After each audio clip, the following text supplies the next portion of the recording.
Candle Inc. They do a lot of prevention work, and we've been doing this. This is our second year doing it as Carrie Z, but Donna's been doing this for a long time. Go ahead. All right, so I'm going to let you guys read these slides. It says, I'll just read it to you. Take a moment now to discuss your drug profile, a fictional story happening all too often. Who or what attracted you to start? How does your story end? Did you plan to get addicted? Why couldn't you stop? About the consequences, did you think it can happen to me? And then if you would, please, if you haven't already, so these are all in your folders. If you'll read through your drug profiles in your folders. And then if you haven't already, you can answer the pre-survey really quickly. Please make sure all your cell phones are off. Pretty please. I better do the same.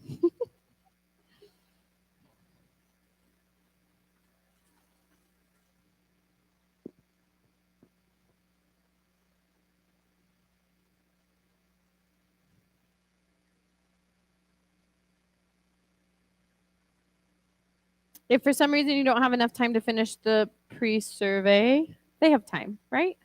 Yeah.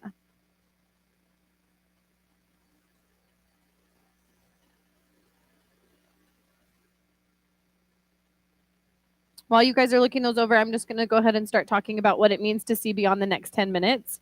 The slogan for Reality Tour is See Beyond the Next 10 Minutes.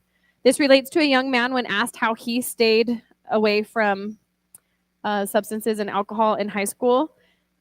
A lot of his friends were already drinking and using. He said that he could always see beyond the next 10 minutes, and it didn't seem like a lot of his peers could, right? And we say that a lot in recovery or in prevention. We talk about how a lot of young people can't see past the nose on their face, and it's hard to see what can actually happen when you do make these choices. How many adults find themselves in a long line when the lottery gets up to $1 bajillion? Raise your hand, right? And your chances of winning are a whole lot less at that point, right? If a stranger came up to you and asked you for your lottery money when you won, would you give it to them? No, of course not.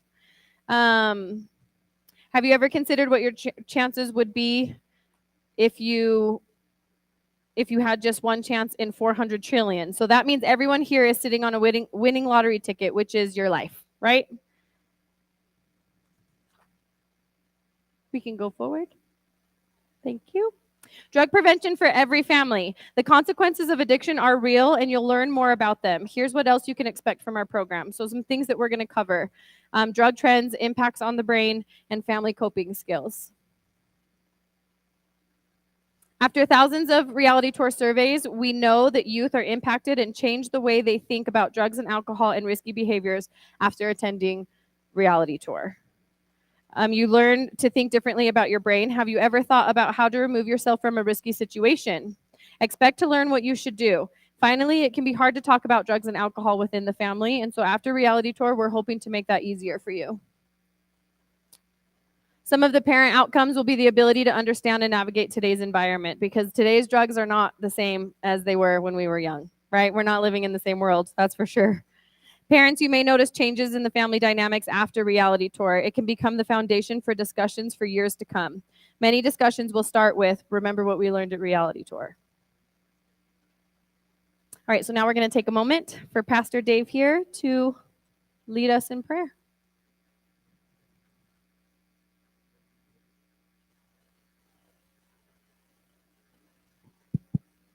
Thank you, Randy. So welcome here tonight. We're going to invite the Holy Spirit, God, into our meeting to bless us. So Heavenly Father, we come to you in the name of Jesus right now, and we thank you for your Holy Spirit. Oh Lord, you want us to be free to live our lives in truth and happiness and joy and peace and love. So deliver us from those snares that are around us, Lord, these alcohols and drugs and different things that ensnare people and ruin their lives. And I pray that your Holy Spirit make this a very effective presentation. Please keep everybody safe and bless those who put so much effort, time, and energy into this production. We ask in Jesus' name, and everybody said, amen.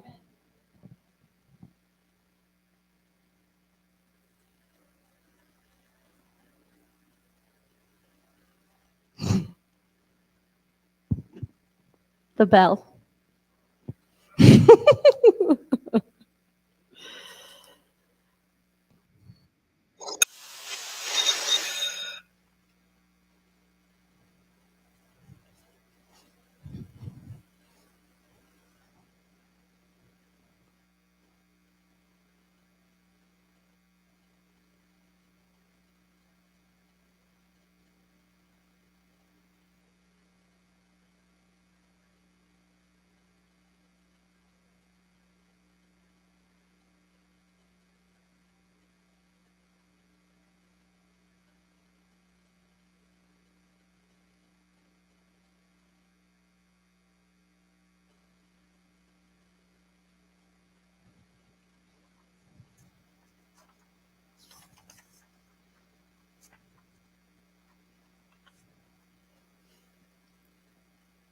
All righty. So I'm just going to talk a little bit more about today's substances.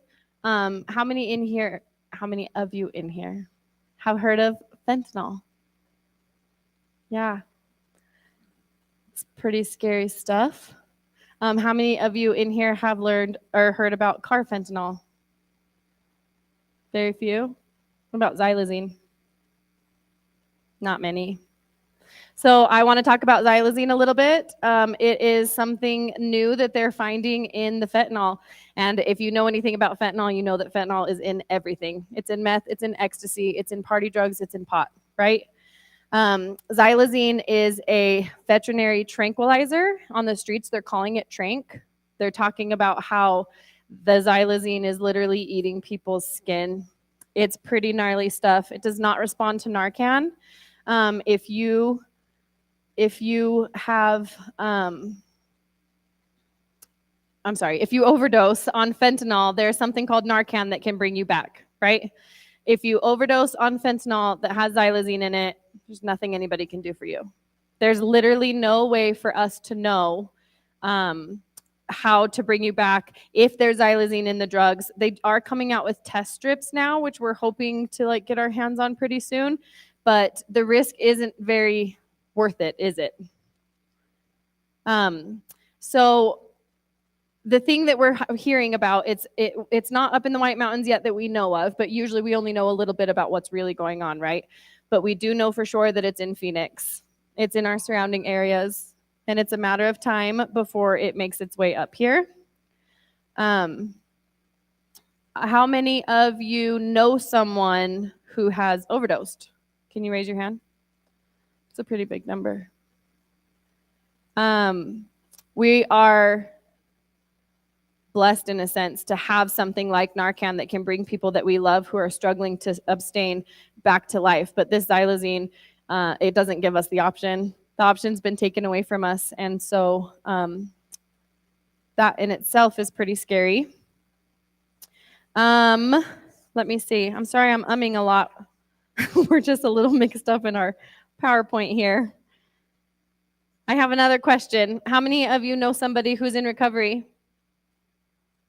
A lot. How many of you know where to go if somebody is seeking recovery? A lot. We're doing our jobs, aren't we? This is a good thing. What about in the schools? I want to just hear from the youth right now really quick. How many of you know somebody who has tried fentanyl before? Yeah? All right.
Sorry for the interruption, guys. Let's keep moving on. All right, pretty soon we are going to start the dramatic scenes. So we'll have all of the lights out throughout the whole facility. It's going to be really, really, really dark, and that's on purpose. If you have an emergency and you have to leave the building or go out the doors for any reason, please stand up, and then we have ushers that are in the audience that will guide you out with a light. It's all of these signs up here that say, please no talking. This is for this part. While the lights are out, please no whispering, no talking. If you can, just try and keep your comments until afterward. It's really important. It is to the utmost importance that everyone is quiet so that there's no distractions. It's really important that we hear everything that's going on, right? So again, I think we're going to go ahead and hit the lights.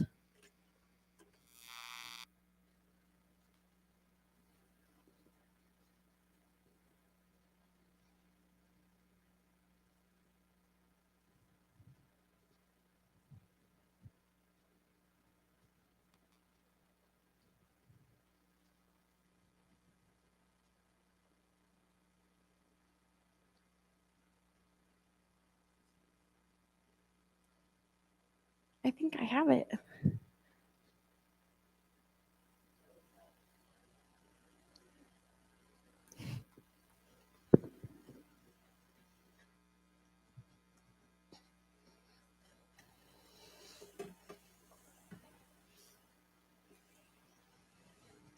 Audio 1.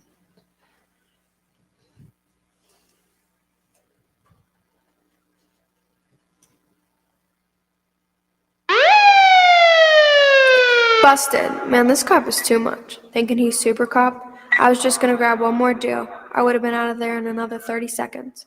My boyfriend's waiting for me to show up with the stuff.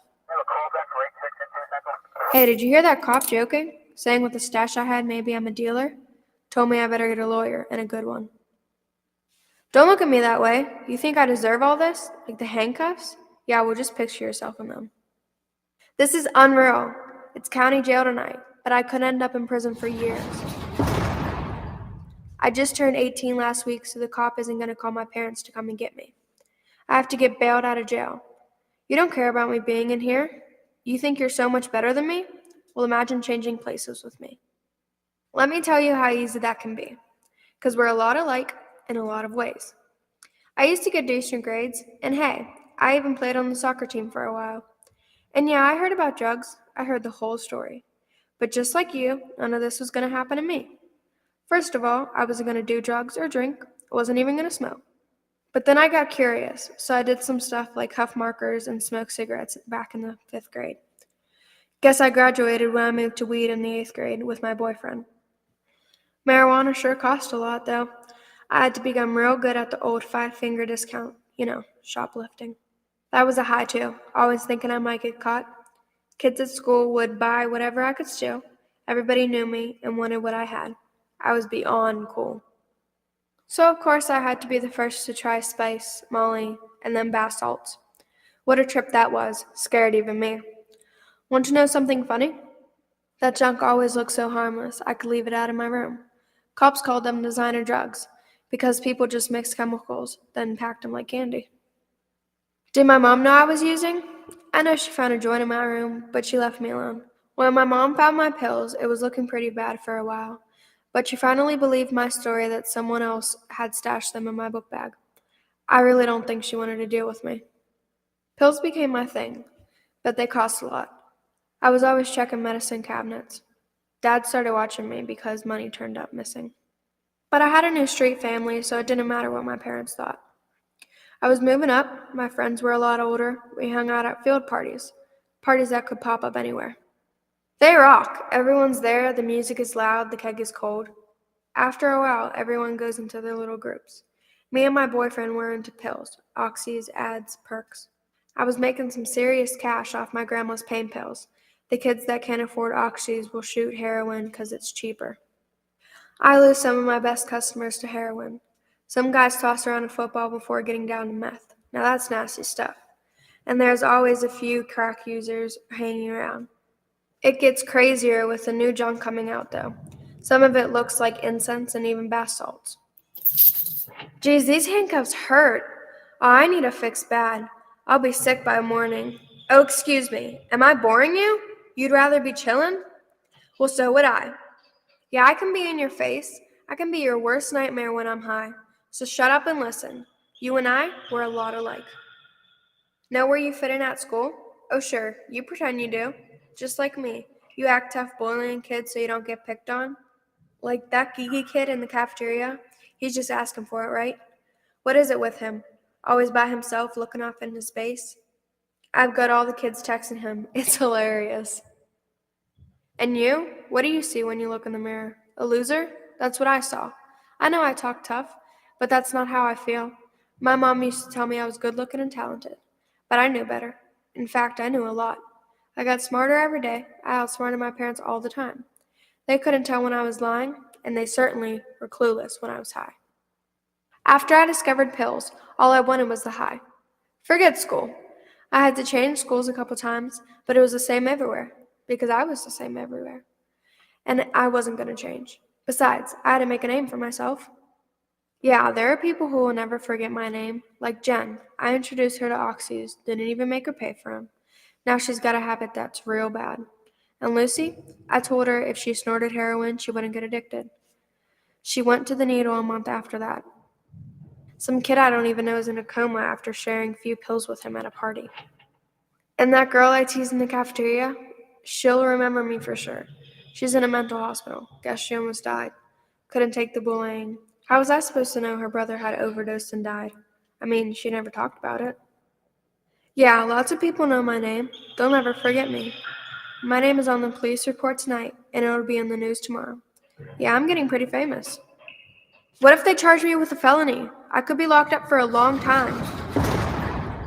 I'm feeling real sick. Ugh. That cop took what was going to get me through the night. Guess I'm going to find out what detox is like in jail. I wonder if I'm going to make it in here tonight. I wonder if I'm going to make it at all.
Hey, good news. I'm out of jail. Mom couldn't take it, so my dad came and bailed me out. Yeah, I made all the right promises, and turns out my parents don't have the money for rehab. Guess my dad's company downsized, and he doesn't make very much money now. And they don't have the insurance that covers that type of stuff. But anyways, my cousin's coming over. My parents think he's great, but he's a user too.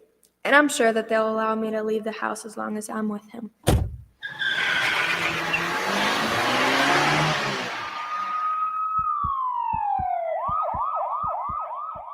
People are all over me. Tubes and needles.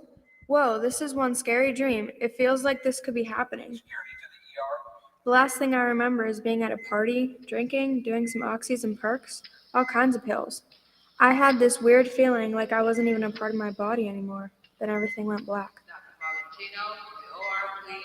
Hey, what's going on? I can hear people talking about me. Not making it? What do you mean not making it? Wait a minute. This cannot happen to me. I'm only 18 years old. I've got to wake up and tell them. I've got to wake up right now and tell them. Tell them what? Tell my parents more lies? I guess the lying's all done. I guess everything's all done.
So this is it.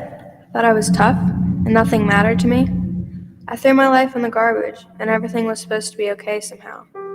I can't tell you how much my parents hurt. Besides, you'll see for yourself. And all my friends, yeah, they care. Kind of. But right now, they're more worried about talking to the cops and getting busted than telling them what actually happened. In just a few months, my friends won't even talk about me anymore. Maybe you'll talk about me. Maybe you'll remember me. Because once, I was just like you.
It's good to be here, and I want to welcome you all to the celebration of life for Brycelyn Carter. And would Mrs. Carter please come up and say a few words? So sorry.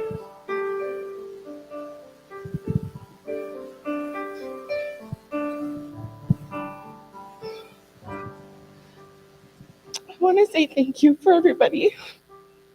Thank you for coming today. Thank you for offering your condolences during our time of loss.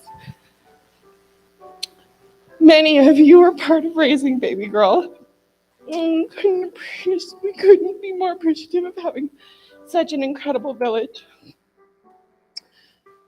If there is one thing positive that could possibly come from losing our baby, it's that every parent takes the opportunity to have that conversation before we have to say goodbye to another young one.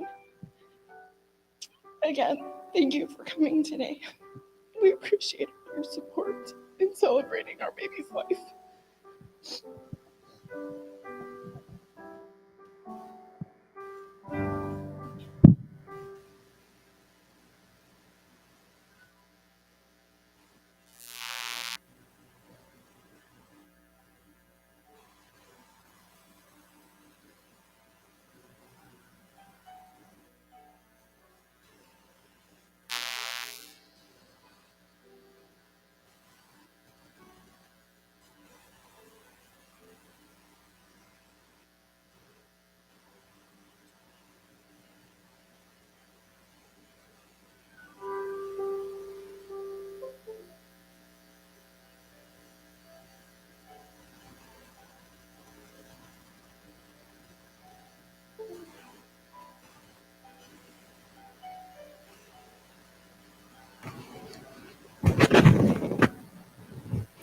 It's pretty emotional stuff.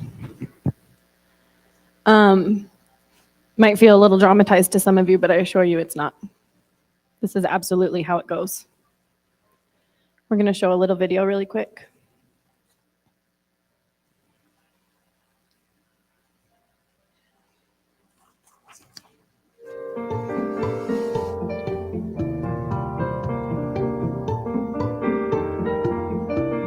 There are two main parts of the brain affected by drug use: the limbic system and the cortex. The limbic system is responsible for our basic survival instincts.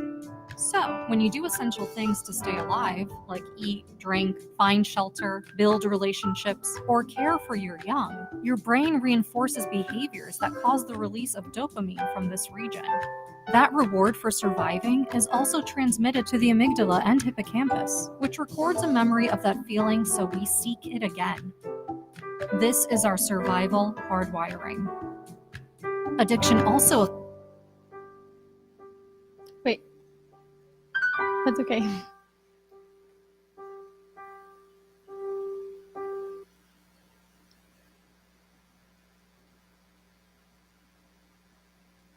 affects this area up here. That's the prefrontal cortex, which is what separates us from other animals. And this is where decision-making and impulse control live. When drugs or alcohol are used, they activate the very same dopamine process in the survival center. And when use is repeated, that substance can hijack that part of the brain.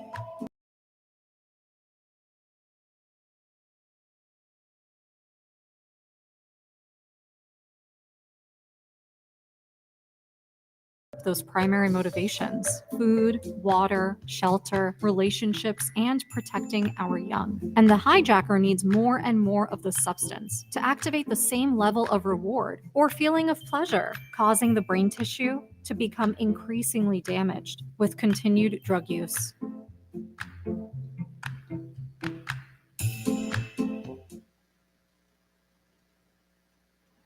Thank you.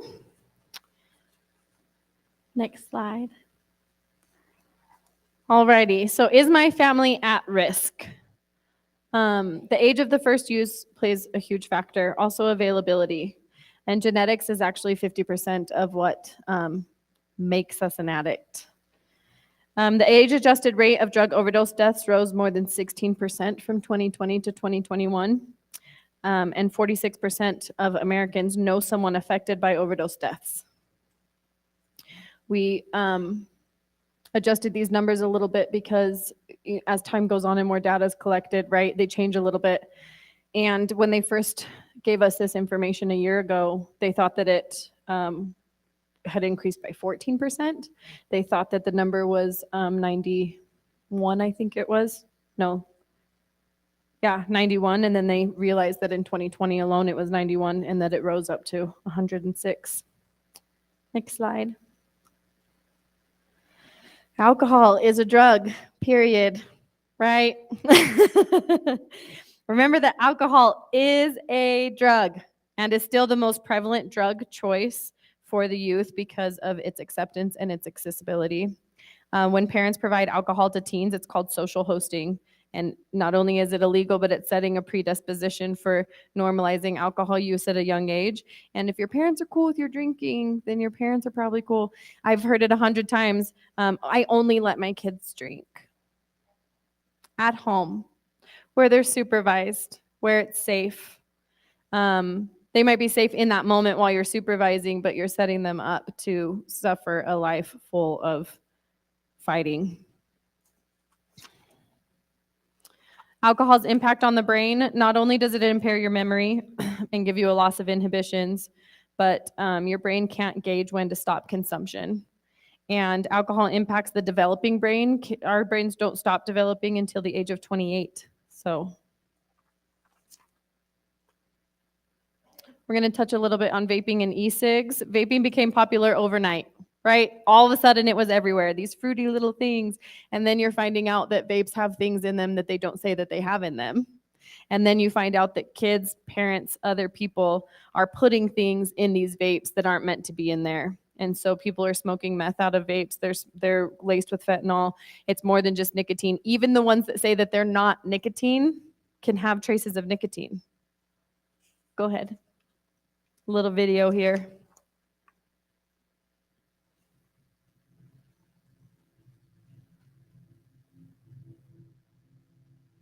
E-cigarettes, or vapes, are battery-operated devices that produce vapor instead of smoke. And instead of being packed with tobacco, they have cartridges filled with a liquid that contains flavorings and nicotine. Vapes haven't gone through a health and safety review yet, but that hasn't stopped big companies from making all sorts of unfounded claims and tempting you to try them. Meanwhile, the science is in. Researchers have found harmful ingredients in vapes, including ultrafine particles that can damage the lungs, oils and flavorings that are linked to serious lung disease, volatile organic compounds like benzene, which is found in car exhaust, and poisonous metals like nickel, tin, and lead. And then there's nicotine, which is extremely addictive and especially bad for young people because of the way the brain works. Our brains grow rapidly until we reach our mid-20s. And using nicotine while it's still developing can disturb this process and increase our risk for addiction and mental health issues later in life. This is because nicotine affects synapse formation in the parts of the brain that control attention and learning, which can lead to memory issues, mood disorders, and lower impulse control permanently. Kids who use nicotine in middle and high school are more likely to use cigarettes and other drugs in the future. Young people who vape are 4 times more likely to go on to smoke cigarettes than those who don't, and juuling delivers way more nicotine than smoking. A single Juul pod is equivalent to 20 cigarettes, which makes all of these risks even more dramatic. It could take years before we fully understand how vaping affects our health. It took 120 years for researchers to show how dangerous cigarettes are. But what experts already know should stop us in our tracks. Get ahead of history. Protect your brain.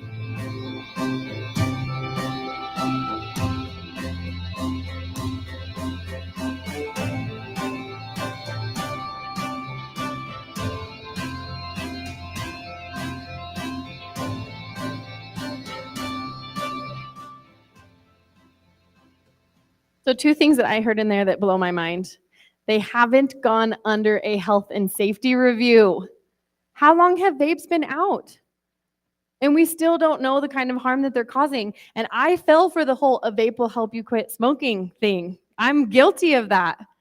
It's insane to me. The other thing was how long it took for us to realize the harm that cigarettes caused after we're all already addicted, and it's the hardest thing to quit out there, right?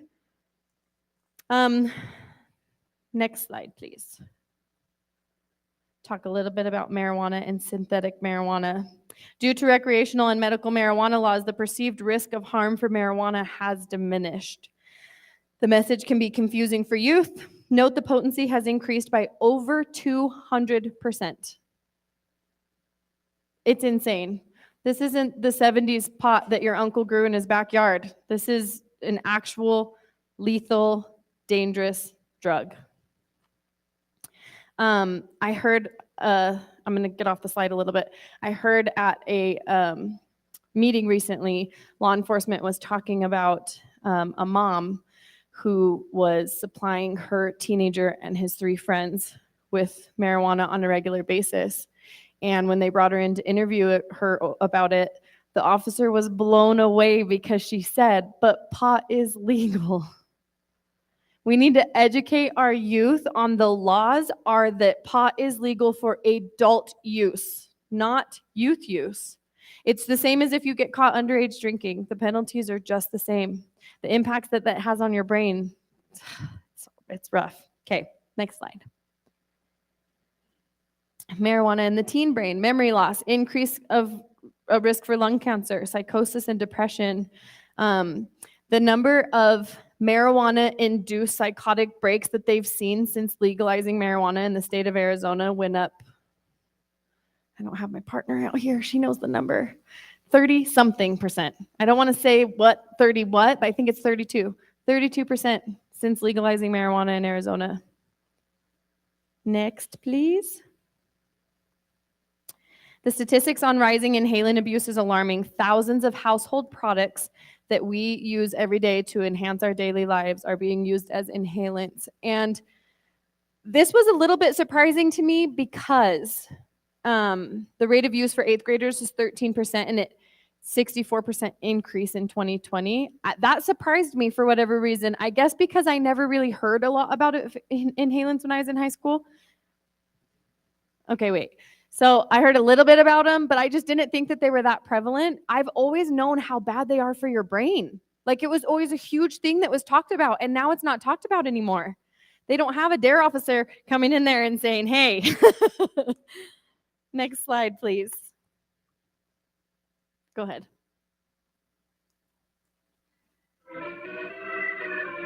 This is a nerve cell.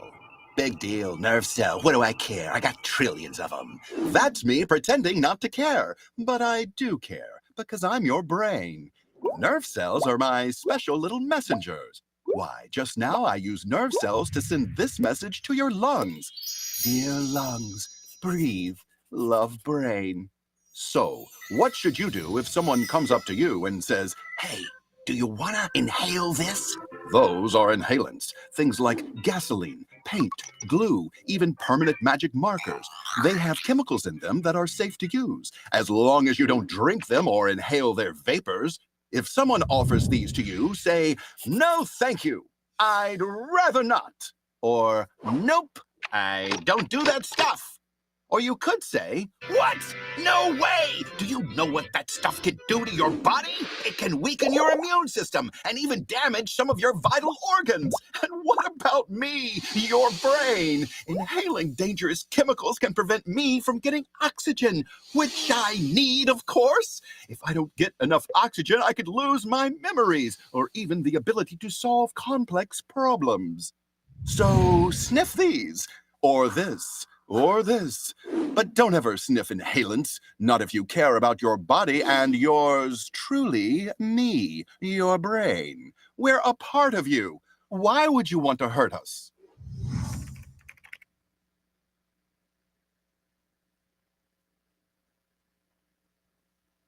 Oh, wait, there we go. So prescription meds is our next slide. Sports injury, parents monitor use of meds. Where do you store your meds? Monitor meds of ill family members. So Donna always says that the biggest drug dealer is your bathroom cabinet, right? Some youth perceive pills as safe because a doctor prescribes them. I've heard that myself personally, like, but my doctor gives them to me. But you're not taking them the way that you should, or you're giving them out to people that they weren't prescribed to. And I think that kids oftentimes think like, well, my mom takes these for headaches, I'll just take one for headache. And don't realize that not only are they addictive, but the damage that they can do to their brains and their bodies. This here, I'm sure some of you in here have seen this. A lethal dose of heroin is in the first bottle. A lethal dose of fentanyl is in the second bottle. It's a teeny tiny little bit. And then the carfentanil, 1 grain. We don't even know xylazine yet. At least I don't personally. I don't know the amount of xylazine that is lethal, but I'm sure it's not much. Go ahead. So, what's a fentanyl? A fentanyl is a fake prescription pill that looks just like the real thing, except it contains fentanyl. Fentanyl is an extremely powerful opioid, which is mixed together with a bunch of other stuff, then pressed down into pills to look real. And they can be disguised as almost anything, from Oxy to Percocet to Xanax or Vicodin. And the scary thing is, fentanyl shouldn't be anywhere near these pills. It's dangerous. We are talking about a drug that's 50 times stronger than heroin. And just a tiny amount, literally a couple grains of sand, can be the difference between taking a dud or taking something that'll straight up kill you. The worst part is, you can't even test a fentanyl. The only way to know if your drugs are legit is if they're prescribed by a doctor. If not, you're getting ripped off. That guy on Instagram or Snapchat who tells you they're legit, he's BSing you. He'll tell you they're real, even though they're not. There are literally hundreds of millions of these fentanyls out there, and they look just like the real thing. I mean, can you tell the difference between these two? What if I told you they're both fentanyls? How about these? Also fentanyls. Convincing, right?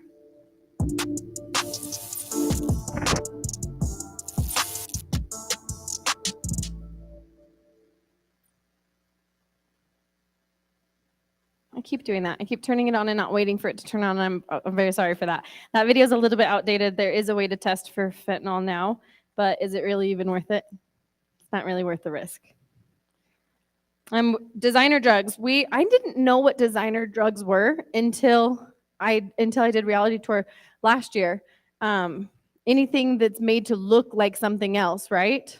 We are continually battling new drugs made in homes using highly toxic chemicals, or in some cases coming into the United States from other countries. As we look at some of these designer drugs, note their names and appearances are meant to disguise them as harmful and appeal to our youth.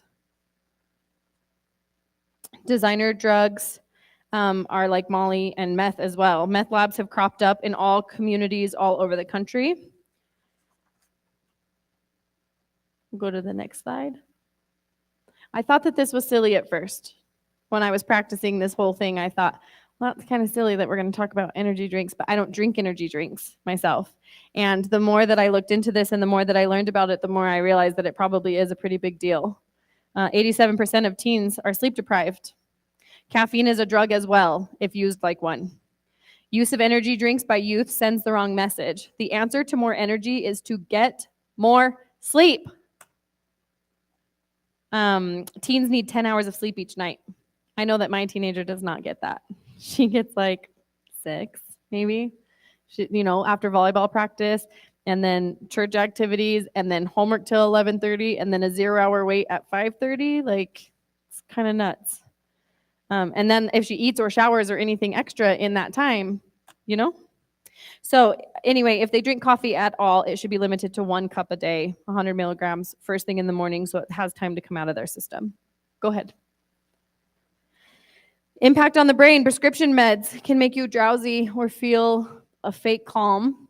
Fentanyl and carfentanil confusion, and your breathing can stop. Heroin impairs breathing, binds to the brain receptors, and then the designer drugs are known to cause hallucinations and psychosis. And then caffeine causes anxiety, insomnia, and a high blood pressure. We talked about Narcan a little bit earlier. We're just going to touch on it a little bit again. We've come a long way in our treatment for opioid overdose, and many lives have been saved by this drug. In the fentanyl crisis, consider keeping Narcan on hand. If you need Narcan, you can do a training through CareAZ, and we can give you Narcan for free, okay? So if you don't already have it at home, please contact us. Also, we'll be at the fair. We'll be at the fair. My partner's here now, guys. Oh, yeah. There's Narcan in your exit bags today, friends. Everybody's going to get Narcan. I forgot about that. Okay. So we're going to do a quick little exercise, and then we're going to start wrapping it up with our speakers, okay? For the next 30 seconds, I want you to turn to each other and tell each other either what your favorite food is or what food you eat most often, right? Say it out loud to each other.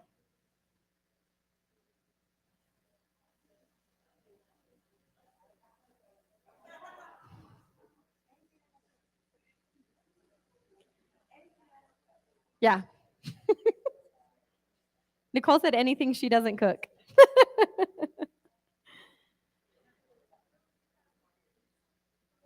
All righty. So we are going to now go over a couple of questions.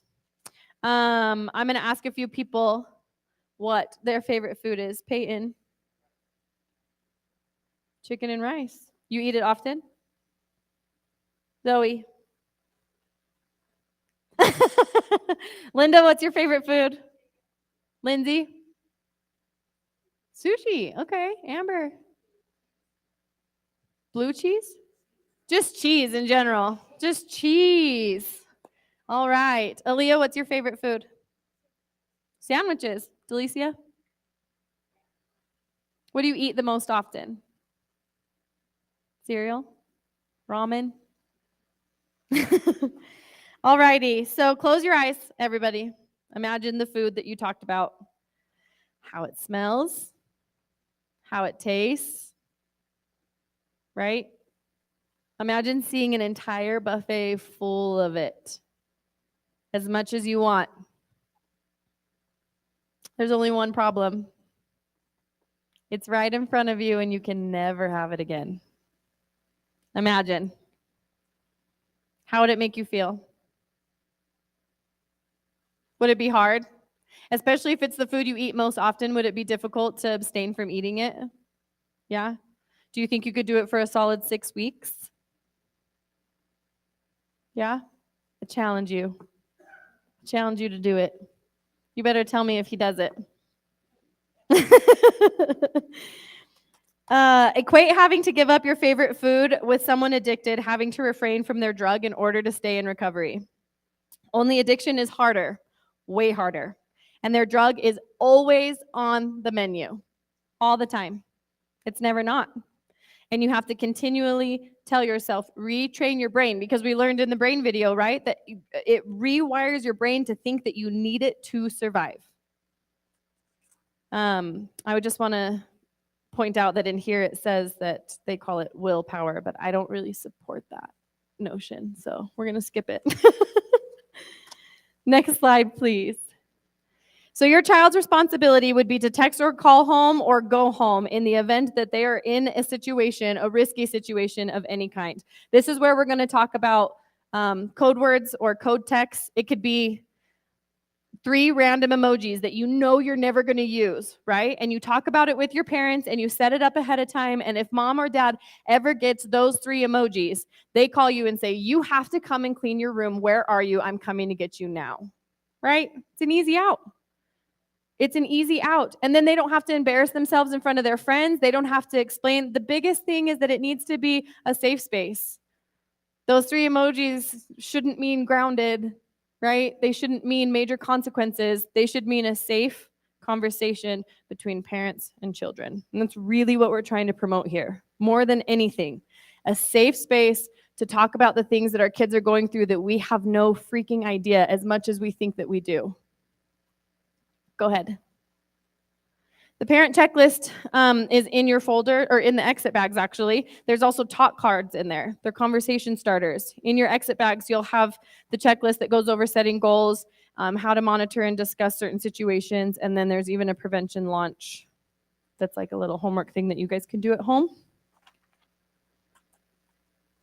So this one surprised me because I say it all the time, like to my kids' dad. I'm like, this boy is so smart. Why doesn't he get it? He's a smart kid, right? IQ does not mean the same thing as maturity. That like blew my mind as a mom. I was like, oh, that is right. My son is 9 years old. He's been on this earth for 9 years, and I expect him to know things that took me 35 years to figure out. You know what I'm saying? So just remember that IQ does not mean the same thing as maturity. We have to meet our kids where they are all the time. It's hard. It's a lot of work. The other thing here is avoid lack of sleep. Get rid of the not my kid mind frame.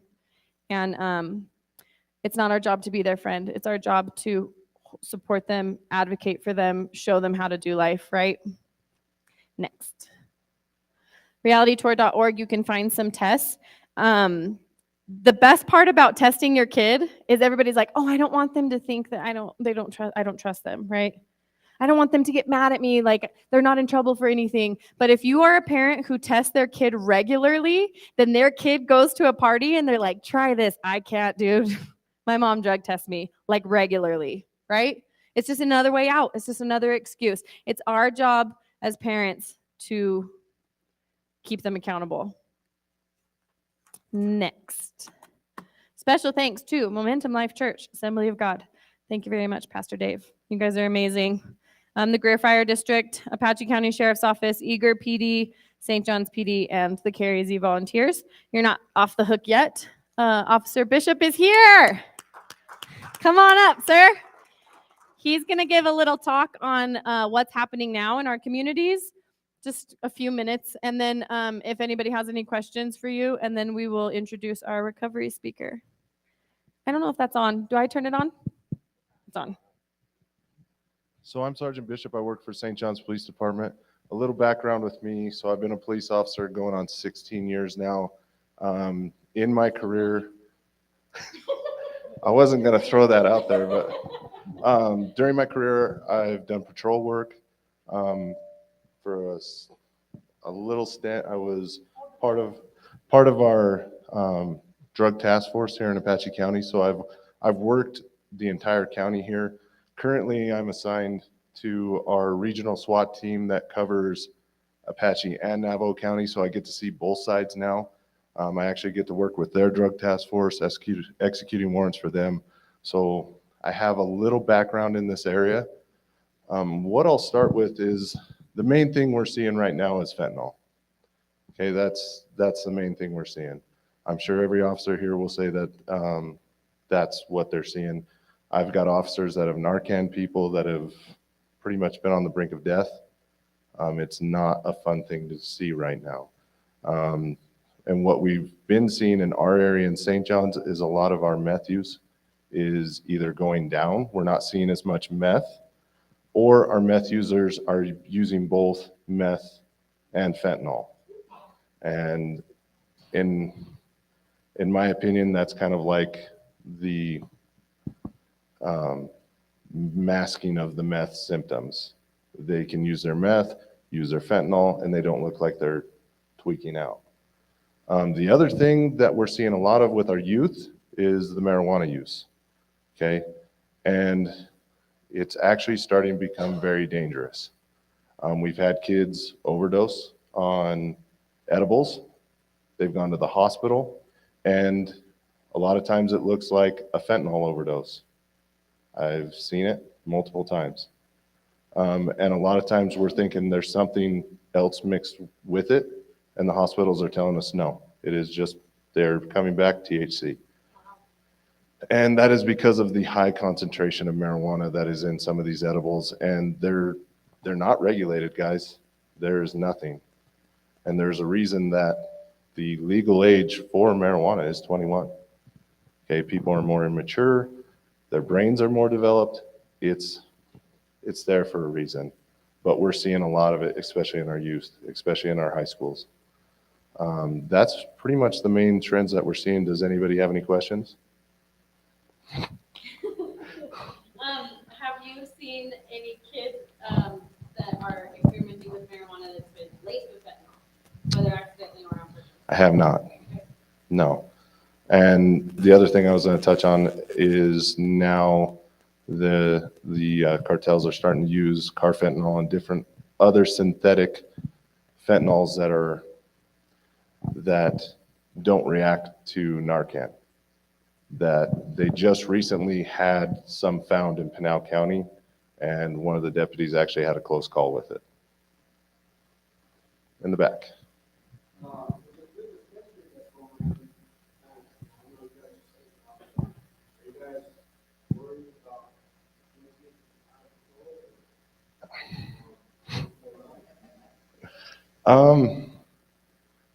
I think as long as people are doing it responsibly, you know, that's the main thing. But the problem is with the youth, they don't use it responsible. I can go into detail on this. One of my fortes with the task force, one of the things that I was pushed to was marijuana. I got to sit in on a lot of marijuana seminars, to include medical seminars. A lot of the seminars that have, and all the recent studies, you can look at Harvard medical studies and see the effects it has on someone who is a juvenile. You can see the effects it has on their brain when it's not fully developed. And I can tell you my own experience with marijuana, you know, being in this profession for 16 years, there's people that I arrested as a youth using marijuana. And a lot of the Harvard medical studies today show that marijuana, when it's being used by someone whose brain isn't fully developed, later on in life can develop paranoid schizophrenia. I'm actually seeing that now with people that were youth when I was arresting them as, you know, a youth with marijuana. Now they're diagnosed with paranoid schizophrenia. So there are dangers when you're not using it responsibly, and that would be my only concern. Any other questions? Okay. Thank you so much Thank for you for being here. having me. I really appreciate it. No problem. All right, and then finally, our very own Peyton.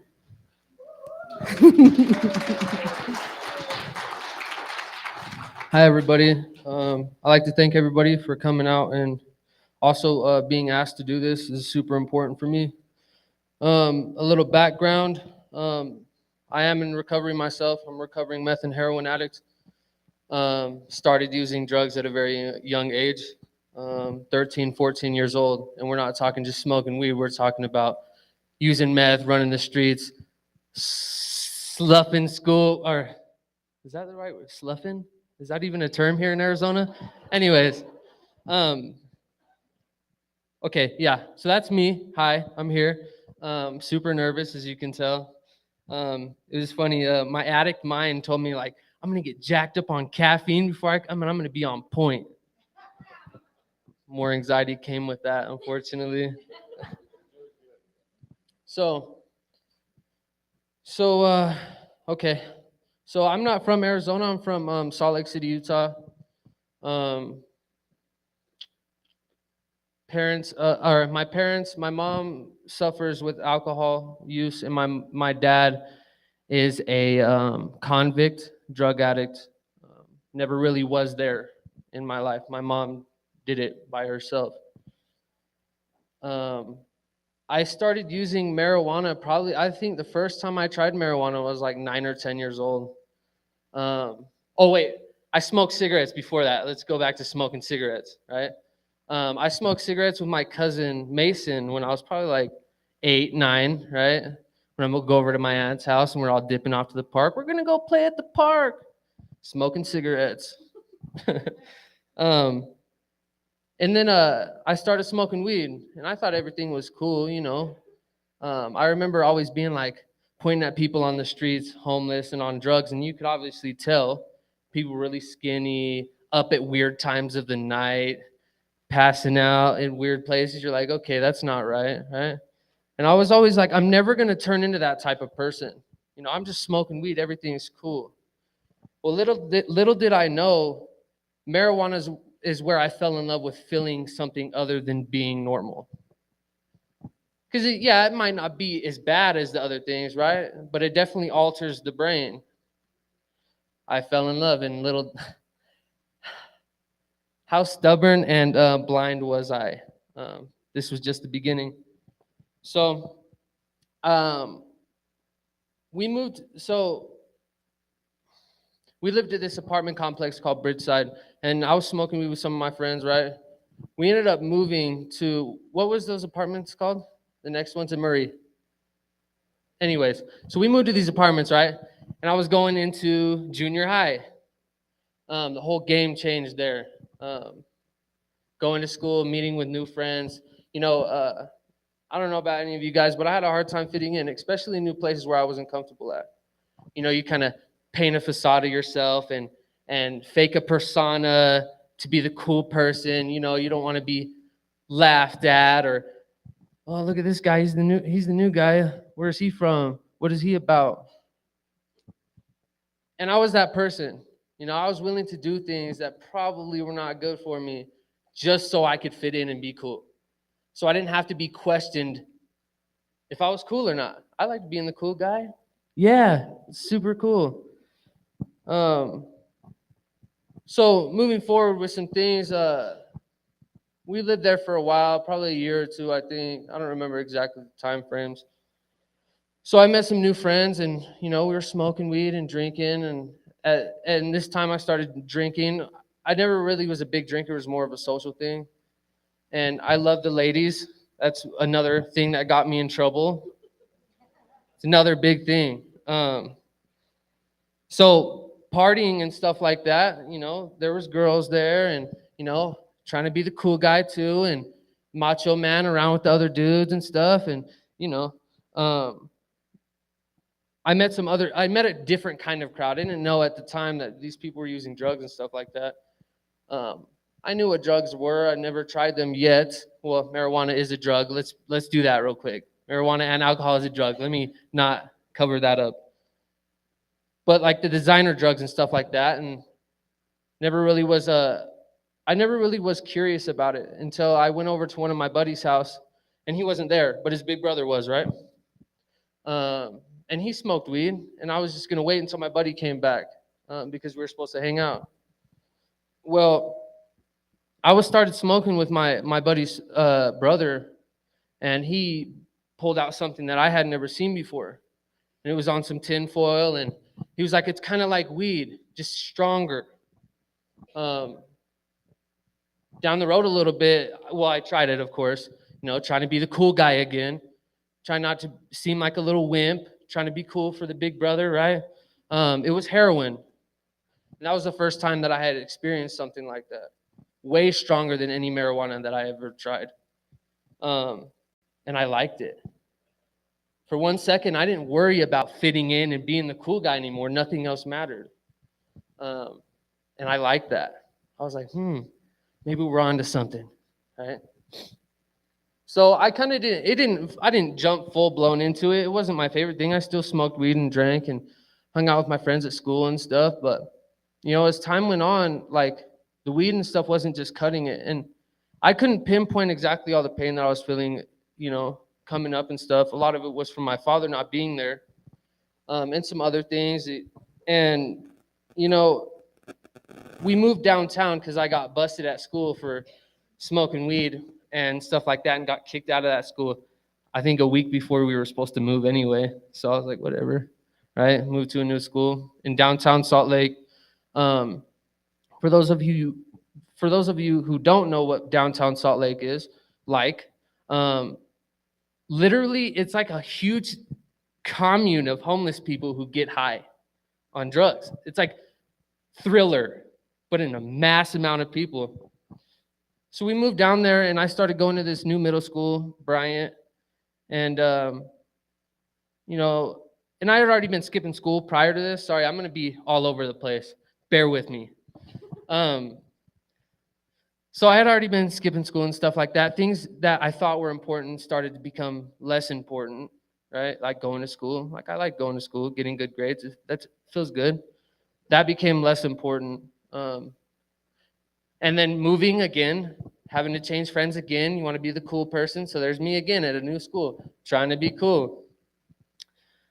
So there I was, hanging out, and I started skipping school and going back up to hang out with my friend and his big brother back where we were living before. Here we go again. I tried the heroin thing again, right? I'm like, this is awesome. Like, I'm done smoking weed. I think this is my thing. Nah, I didn't start off there yet, right? Just a thought in my brain. So I continued to do that for a while, skipping school. And then I remember I stole my mom's car for the first time, right? Where do you guys think I went? I went to my friend's house in Murray. That was the first stop I made. I taught myself how to drive, right? I almost killed myself on the freeway.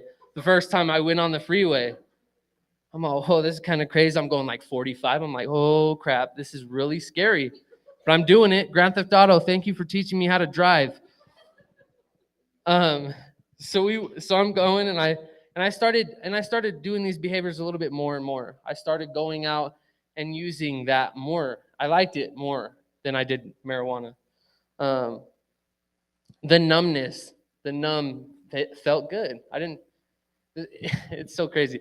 I say the numbness felt good, but I don't feel anything at all. So it's weird, right? So I continued to do that more. Little after that, I stole my mom's car a few different times, and she obviously found out because in downtown, I couldn't park it in the same spot because someone took that parking spot. So I'd park it in a different spot, and my mom's not dumb. Moms are not dumb. Parents are not dumb, by the way. So, it went on from that, and I started hanging out with some really weird people. I found myself in odd places with odd people, the type of people that I didn't think I would be around. The friends that I thought were cool, the partiers and the weed smokers, like that wasn't my group no more. I kind of graduated to the real cool kids, right? People who involved themselves in gang activity, the people who sold drugs, and people who stole cars. And I kind of like that feeling, driving something that wasn't mine. I'm like, all right, this is cool. I learned how to do a bunch of behaviors, and I was doing heroin more often now. Getting in trouble with the law. I remember the first time I got caught up with the law was a stolen car. And I was probably like, 15? And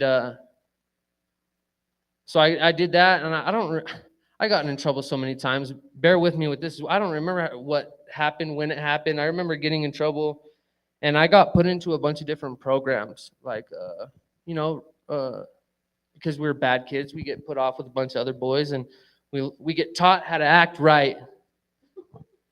But none of us know we're acting wrong. What are we doing wrong? Okay, we got caught up with the law. Okay, big deal. Right? I just won't get caught up with the law anymore. So I continue to do that.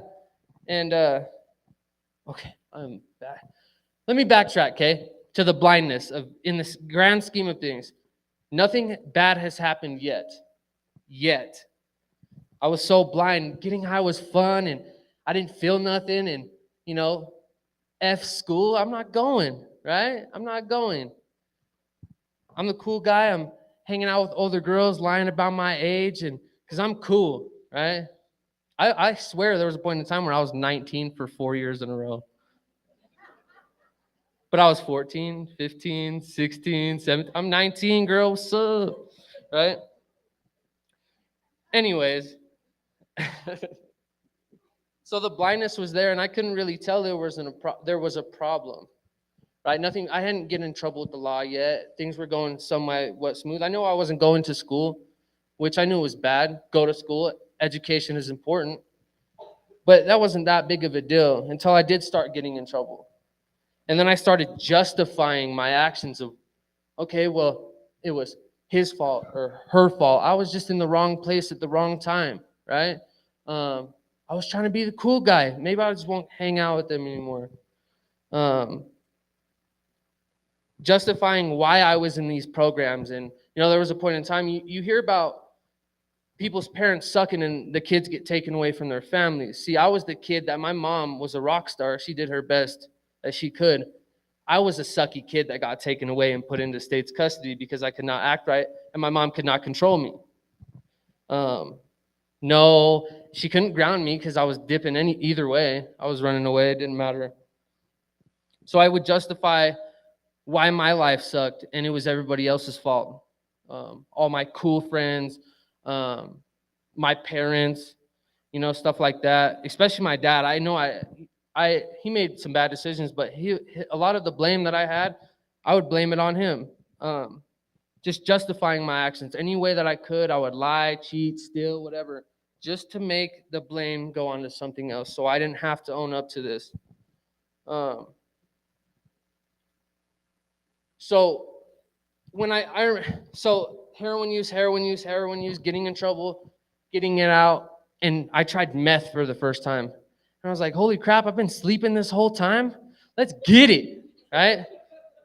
I was woke now. I'm like, all right, let the games begin, I remember the first time that I stayed up for like a week straight, I was seeing things and I was so scared, right?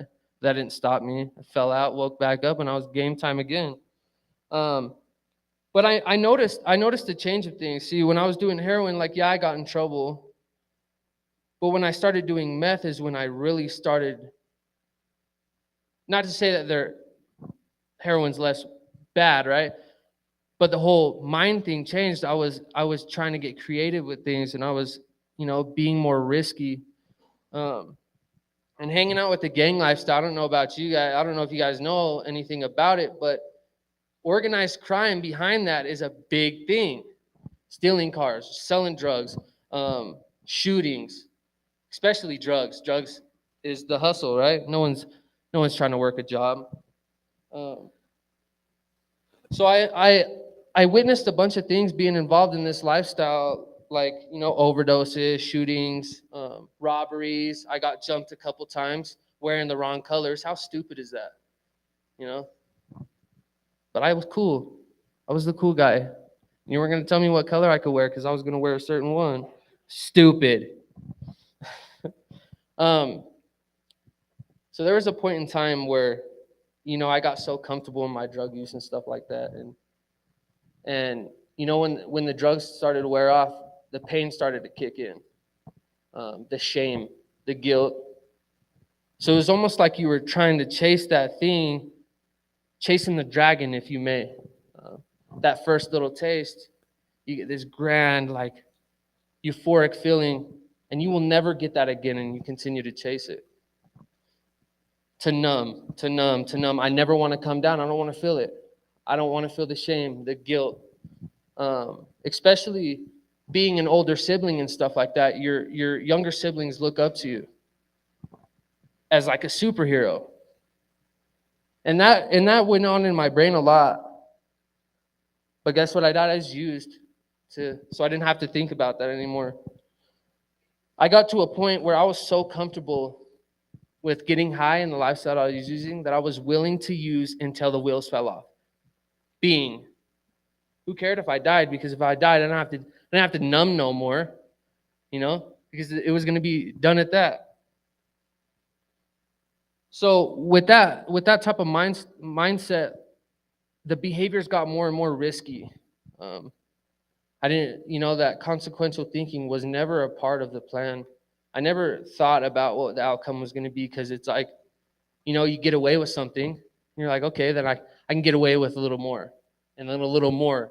And I'd find myself stealing 5, 6 cars a night, whatever. Like, I got away with it all until I'd get caught. And I'm like, I got to tighten my game up, playa. Right? So by the time I turned 18, I had about 7 or 8 friends pass away before they got to reach the age of 18. I never thought I was going to see 18, right? The lifestyle that I lived, people were getting shot, people were overdosing. See, fentanyl really wasn't a big thing like in my teenage years as it is now. But I can tell you what, that doesn't mean people weren't dying from drugs by any means. People were getting killed just as fast as they are today. So with being exposed to this type of raw lifestyle, seeing some of your close friends pass away, there was one important to me. My friend Paris, I was about 16 and he was 13. My younger homie, if you may, he was shot and killed because why? Wrong color, wrong place, just a number of things. He was killed at the age of 13. That seems like a really young age to be shot and killed, right? Not in that lifestyle, doesn't matter. I remember talking to his mom, and she was super upset with me because I was the person that was with him, right? She was so mad and blamed us all for what we did because her baby didn't come home. It's messed up because you don't really take into consideration, was how good of a friend I was, right? We're all helping each other kill each other, right? It's crazy that even that doesn't stop the person who's using from continuing to act out on the same behaviors. I've experimented with suicide because the drugs just weren't cutting it anymore. I couldn't numb anymore. The drugs could not. It's like being super thirsty, dehydrated, and you're searching to quench the thirst, right? That numbness was just not happening. But I just couldn't end it. I don't know what it was. So I found myself in the mountains, right, in a stolen car, gun ready. And I tried to shoot myself, and the gun jammed. What are the chances of that? And that's where my whole brain just snapped, and I lost it. Do you think it stopped there? No. It continued to get worse and worse and worse. So getting in trouble became kind of normal until I turned 18, and it wasn't no more programs that I could, for a couple months, and I go back to my mom, and I continue to do the same things. It was, okay, now it's big boy jail, The first time I ever went to jail was 6 days after I turned 18. Because the judge, when I was a juvenile, said, okay, you get in trouble by the time I now unsuccessfully terminate you, and the time you turn 18, I will put you in secure care until you're 21. That's a long time. So I waited until 6 days after I turned 18 to get in trouble. Woo woo. Right? Stupid. I got out, and that didn't stop my behavior.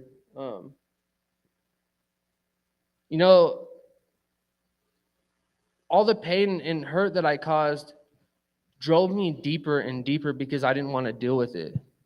I didn't want to own up. I didn't want to face the people that I hurt.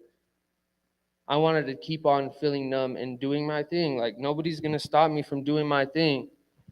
There was one time I stole $900 from my mom. And shortly after that, they had to move because they couldn't afford to live where they were at. And I remember how upset my mom was. And yeah, it sucks that they had to move and stuff like that. But I think what hurt the most is because she couldn't trust me and have me around. As much as she wanted to protect me, she couldn't have me around because I turned myself into a liability. I was willing to make other people suffer so I'm okay. So she sent me away. Don't come home. Don't come home until you figure it out. We will always love you and always want the best for you, but don't come around. So I didn't. I was like, cool. They're off my back. I don't have to worry about them no more. I almost made it that situation like it's your guys' fault. You guys suck. Like it's not my fault. Like you guys the one that kicked me out. I hope you guys hurt over this. So that was okay with me for then, right? I think I was almost 19 and I went on a little road trip to Arizona. So I am all over the place. I'm trying to keep it smooth, okay? So I'm on a road trip to Arizona, right? Higher than a kite. And I'm all, yeah, let's go on a road trip. You know, I came to Arizona on a vacation and stayed on probation. Hey, and I'm still here. I've almost been here for 4 years. The first time I went to jail, you know, I got into a situation with a stolen car.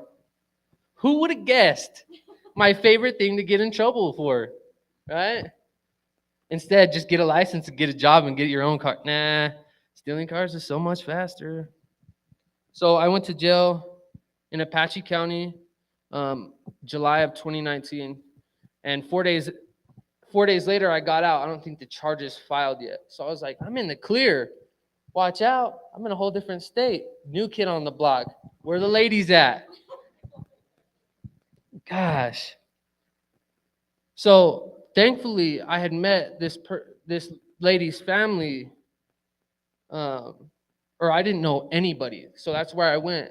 And fortunately, they took me in. And it was always the plan to come back to go back to Utah, where I'm from, and it just never happened. So 8 months I was smoking weed and drinking. I wasn't using meth anymore because I didn't know anybody, obviously. And I came out to Arizona. I'm like, what? Medical marijuana. Wow. Who would have thought? So what did I do? Started smoking a bunch of weed again, drinking, socially, trying to be that cool kid again. I need to fit in, especially in a place that I'm not known or I'm not comfortable. It's like being in a foreign place, right? So 8 months goes by and I finally meet someone at the gas station. They're like, you party or what? And my brain goes, what? Yeah, let's get it. Ball's rolling again. I picked up right where I stopped. I picked it right back up and continued to go. A little while longer, I started messing around out in Concho, and you know, for a small town, Concho's a scary place, very scary. There's some things that go on there that, you know, it's just scary, like you never would have thought. So I continued to get high and stuff like that, and I went to the Phoenix for my first time, and people were coming up to me like, yo, you got some blues, you got some blues? And I'm like, what are you talking? Get off me. What are you talking about? And that's where I tried fentanyl for the one and only time I ever tried it. And this was like something I had never done before. I'm not gonna glorify it by any means, but it was something that I had never tried before. It kind of scared me, and I was so open to doing drugs. Like I loved drugs by this time. Like, well, I thought I did. The lust was there, the love wasn't. And I'm like, nope, I'm not doing that again. There's no way. So anyways, so a warrant pops up for my arrest back in July of 2019. I thought I was in the clear. And I don't know about if anybody's ever been on the run from the law, but it's not like you're so eager to like, yep, I'm turning myself in. I'm going to jail. No. Catch me when you can. And I always thought I was never going to get caught, but it's only a matter of time. It's not a matter of what, it's a matter of when. So with that mentality, you know, you already have a warrant, like let's add some charges on top of it. Let's start doing reckless behaviors again. I told myself after I got caught up for that last stolen car charge, I was not going to steal any more cars, and I was doing so good, right? I was in Concho. I was like, you know, I'm tired of this place. Let's go on a mission. Seen some keys in the ignition, and then I found myself in another stolen vehicle. I'm like, all right. Got caught up for that in Cholo. So I transferred it from Apache County to Navajo. And I was so out of my mind. I'm at the car wash cleaning this car that's not mine. I'm cleaning the inside. I'm detailing the rims. I'm like, what was I doing? Where was I? I don't know. Obviously not here because I was so out of it. I was like, ooh, I'm gonna make this thing look good. I had this grand scheme of pulling up on this girl in this sick car, right? Little do you know, it was not a sick car. It was like an 85 beat up GMC truck. And I had this whole thing going on in my mind, and I was just so out of it.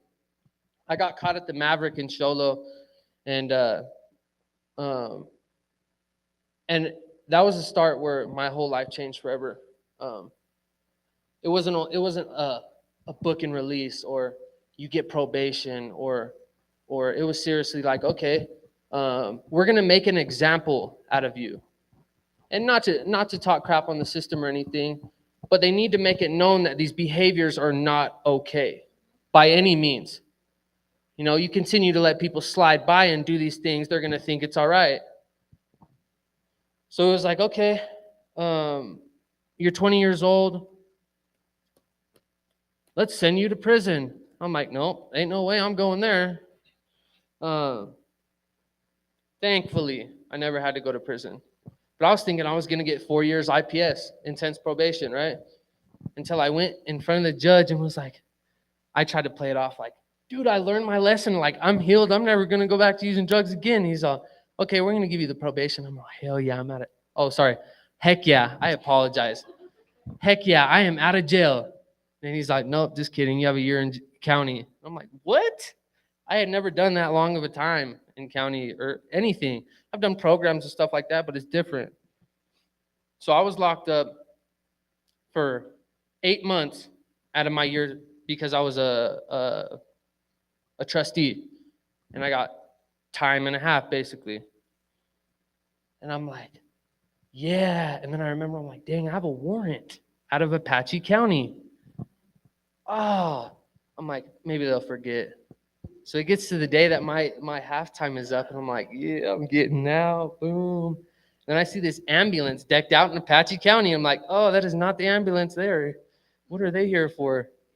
So I went from a jail to cuffs to another jail and did a little bit more time there.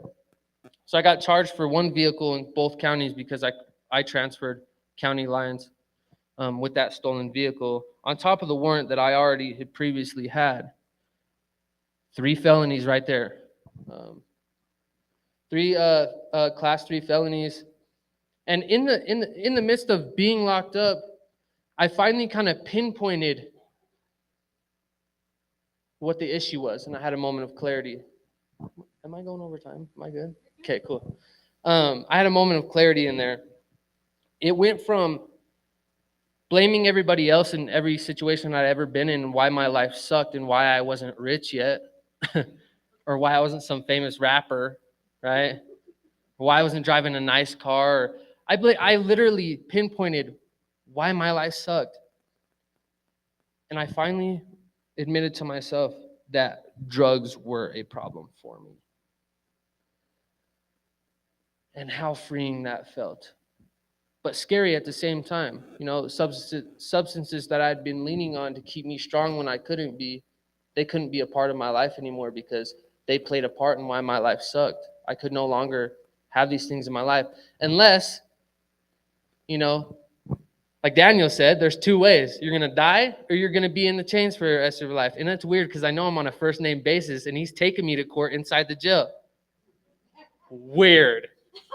Right? Weird. I shake cops' hands and stuff it's weird to me, right? It's weird, but in such a cool way now. Anyways, so I finally pinpointed what my problem was, and not to say that it's only the drugs' fault, right? Yes, I was out of my mind, but I think you have this little slight thought in your mind like, yeah, this probably isn't, but it's like the F it button, full throttle, get it. So with that, finally me pinpointing what was going on, I didn't know how I was supposed to fix it because I still didn't know that I had a disease yet. I didn't know I was an addict yet. Someone who used drugs that just uses too much and gets in trouble and steals and does anything for drugs. I'm not an addict though, I'm good. I get out of jail finally and I'm like, yeah. Scared. I didn't know if I was gonna have a place to live or not. I'm on probation, and I have like little room for error. Suspended prison term type deal. You mess up, we're gonna give you this amount of probation. If you mess up, you're gonna match that type thing. I'm like, I'm not getting locked up again. That year was good for me. So I go to probation, and they're like, do you have a drug problem? I'm like, yeah. And they're like, well, you don't have no drug charges. And I was like, because I was so doped up all the time and didn't have no extras to get caught with. And I was so broke all the time, I literally just did mine just a few seconds ago, right? So anyways, I was like, I really need to find something that's going to help me stay right, because I need this. I don't want to be locked up anymore. That year kind of taught me a lot of things of what I want in life and how I'm going to get there. And that being in jail definitely isn't. It's like running in place. You can't make your life better in there. So they're like, go to CareAZ. They host meetings. I'm like, meetings? What is that? So I mosey on down to CareAZ, and I meet Randy and Courtney, and they're just like so happy. They're all, hi, welcome to CareAZ. I'm like, why are these people so happy? I'm scared right now, dude. I don't want to get locked up again. So I remember going to my first, they were like, okay, well, come back here at 7 tonight, and there's a meeting, Cocaine Anonymous. And I was like, all right, well, let's try it out. Because obviously I ran out of options to try to better myself. It was at a dead end. It was rather keep on trying to fight the wall and break the wall down, or turn around and find a different way. So I turned around finally, and I went to that first meeting, and I missed half the meeting because I was in so at the time there was a mental health meeting, and Cocaine Anonymous was in the other room. I'm sitting in this mental health thing, and it's just like they're talking about mental health, and I'm like, am I even in the right place right now? I'm like, excuse me, is this the Cocaine Anonymous? And they're like, oh no, this is mental health awareness. I don't remember exactly. It went along the mental health awareness, right? And I'm like, oh my gosh. Cocaine Anonymous is in there. I'm like, all right, cool. I go in there, and that's where my life changed forever. I remember sharing for my first meeting, and I don't remember exactly what I said. It was probably just how my life sucked and how I wanted what other people had. I went into this meeting, and everybody was so shiny and bright and happy and liked where they were at in life. And that was something I was so unused to, like not used to it at all. Especially like coming from that lifestyle, see no evil, hear no evil, speak no evil, like you don't talk about it. And these people are trying to have me confide in them about what I did in life. I'm like, you guys are ops, you guys are cops, you guys are something that I do not trust. So I didn't really get into the dirty details of what I did, but I kind of just opened up a little bit, and yeah, and I kept on coming around. Randy's brother got me a job, and that was probably my first like actually legit job that I stuck with. So I continued to come back to the rooms and make excuses why I wasn't going to do the 12 steps and stuff like that. And that's a huge crucial thing in recovery. They do make the world's difference. I was making excuses like, I don't want to overwhelm myself. So my sponsor chose me. Here's a book. You better get on it.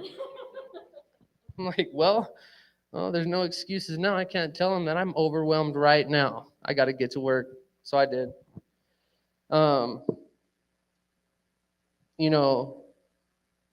30 months down the road from the last time I used drugs, my life has completely changed.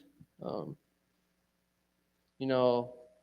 have relationships with my family now, and I actually have some true friends, right? Some people that actually care about whether I live or die. Not, come on, cool guy, let's go get high. No, they're not the people those aren't my friends. And I never was a friend to those type of people either. Today, I could say that I am free from the misery and pain of addiction.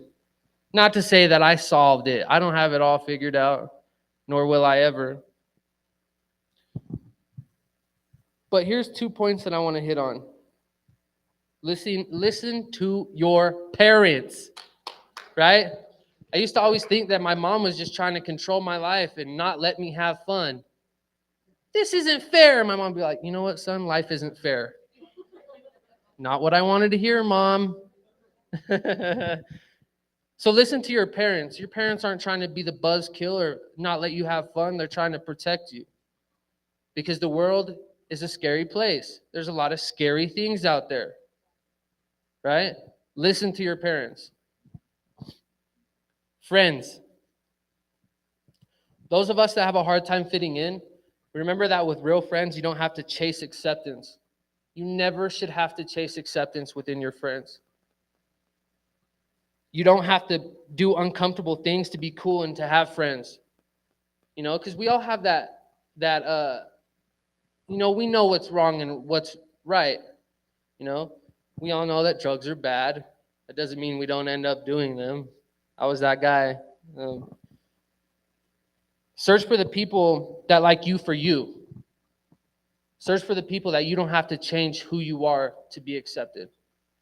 Because I didn't think peer pressure was a real thing, or just fitting that persona of the cool guy, how much it would affect me later on. I was so blind to that. Search for the people that want good things for you just as much as you want them for yourself. And vice versa. Be that friend, right? Reach out. If you're having problems, don't be afraid. Because it could be that next time that you get higher, the next time that you drink could be the last time on this planet. The last time you get to see your family. The last time you get to see your friends at school. Or last time you get to play in that sports game or whatever. And then to parents, again, be that person that is approachable. Because it's all about how you talk to your kids about these things. And I'm not a parent by any means. Am I trying to know what it's like to be a parent? Because I'm not. But I know from a recovery standpoint, it's very important to be that person that's approachable. Because this is serious things. Nobody likes to say that I have a problem with drugs. It makes you feel bad about yourself because nobody likes to. It sucks, you know? So be that person that your kid can reach out to, you know? These conversations are super important to have because these are serious issues that this world that we live in is plagued by. With all this being said, I would say that as much drugs and stuff like that is fun, or we think it's fun, how many people it kills and how many life it ruins and how many families it ruins and how many jobs people lose because they can't hold it together. You know, you don't have to take that first drug. You don't have to take that first drink. I would say it's super important, you know, and I'm thankful to be a part of this is because the up and coming generation can slow this process down. But it's what we do with the information that we're granted, right? I would say that when I was a teenager and stuff, there was dare and stuff, but it wasn't like taking as much precaution as there is now. The more and more we're finding out about it, we're okay, this is a serious problem. I would never give anything to go back to that lifestyle. You know, it's weird. I went from stealing cars and stuff. I have 2 of my own very own cars, right? Which is crazy. I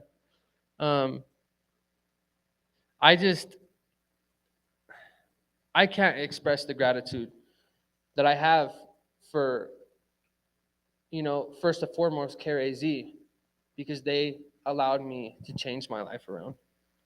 I have never met some people like them. Well, I met a lot of them now, but at the beginning, I'm like, these are a rare breed. What cloth were you guys cut from? You guys must have fell straight from the heavens. One thing I can say is don't be afraid to admit defeat. Nobody likes to take losses and admit that they failed. But with this war that we're facing with drug use and especially fentanyl now, is that it's okay to admit defeat to win the war. It's okay to take a couple losses, but if those losses teach you where you went wrong and how you could go about it differently, then so by any means admit that you lost. It took me so long to figure that out. And I'm still figuring out. Like, don't get me wrong, my life is not perfect today. You know, I still fight old behaviors that I still hold within myself, my character defects. Like, that's why I have to keep maintenance within myself. I have to keep working at it every single day. This is a lifetime commitment I have to make now. I never would have thought. I have to go to meetings for the rest of my life. I have to work the steps for the rest of my life. Like, one and done, I thought, right? No, I have to keep on working, because if I don't, I lose everything that I learned, and I will find myself eventually right back to where I was headed. Jails, institutions, or death. So, I'd like to thank you guys for, letting me speak to you. Sorry I'm kind of all over the place. That's how I am. And I'm glad I got to make you guys laugh a few times. That is my sole purpose on this earth, is to make you laugh. And if I can, I'm good with that. Yeah, that's all I got. Thank you.